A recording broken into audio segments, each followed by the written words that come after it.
Ibani Salih Bekasi dan saya dari kelas PGMI khusus semester 2. Kali ini saya akan menjelaskan tentang perkembangan psikososial emosi anak usia akhir. Permulaan masa pertengahan dan akhir anak ini biasanya ditandai dengan masuknya anak ke kelas 1 sekolah dasar. Bagi sebagian besar anak, ini menjadi salah satu perubahan besar dalam pola kehidupannya, sebab masuk ke kelas 1 itu merupakan perubahan terpenting bagi anak yang dapat mengakibatkan terjadinya perubahan nilai, sikap, dan juga perilaku. Dan di usia 10 tahun ini pun merupakan masa transisi di mana di masa tersebut memberikan banyak perubahan bagi si anak baik fisik maupun mentalnya. Karena di masa usia ini anak akan memulai masa pubernya. Di usia 10 tahun juga biasanya anak perempuan bisa menjadi sosok seseorang yang paling posesif terhadap teman-temannya. Sedikit berbeda dengan anak laki-laki, karena di masa ini anak laki-laki justru mudah bergaul dan juga biasanya mereka mudah akrab dengan temannya karena memiliki kesamaan yang sama.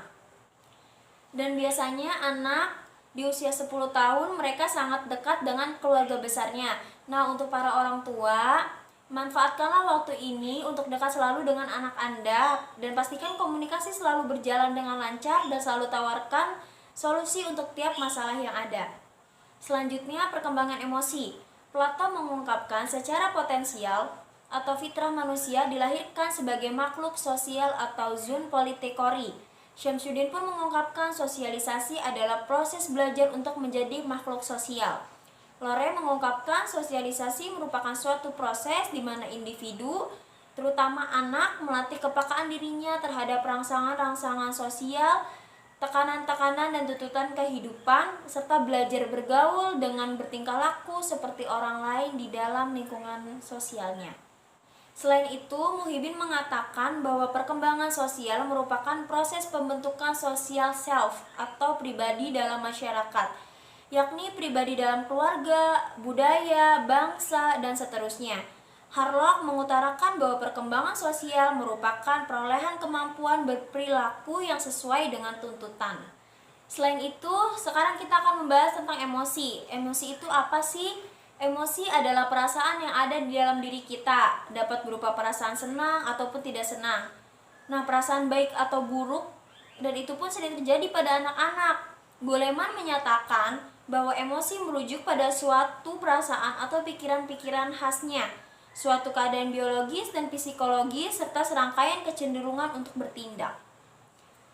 Syamsuddin juga mengemukakan bahwa emosi merupakan suatu suasana yang kompleks, dengan getaran jiwa yang menyertai atau muncul sebelum atau sesudah terjadinya suatu perilaku.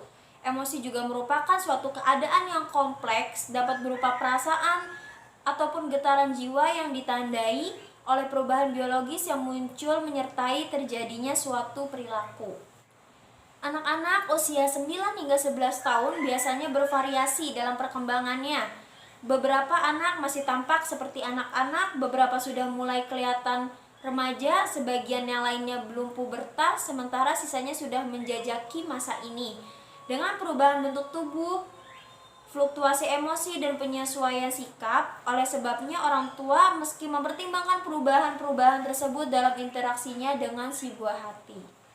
Anak di usia ini pun sudah bisa mulai berpikir logis dan lebih menyukai tugas-tugas yang nyata, seperti membersihkan halaman atau turut membantu mama memasak di dapur, dan mereka pun memiliki rasa ingin tahu yang tinggi atau natural tentang lingkungan sekitarnya dan ingin berpartisipasi dengan kegiatan orang tua. Selain itu, ada juga perkembangan psikososial, perkembangan individu atau identitas. Dalam psikososial, konsep identitas pada umumnya merujuk kepada suatu kesadaran akan kesatuan dan keseimbangan pribadi, serta keyakinan yang relatif stabil sepanjang rentang kehidupan sekalipun terjadi berbagai perubahan.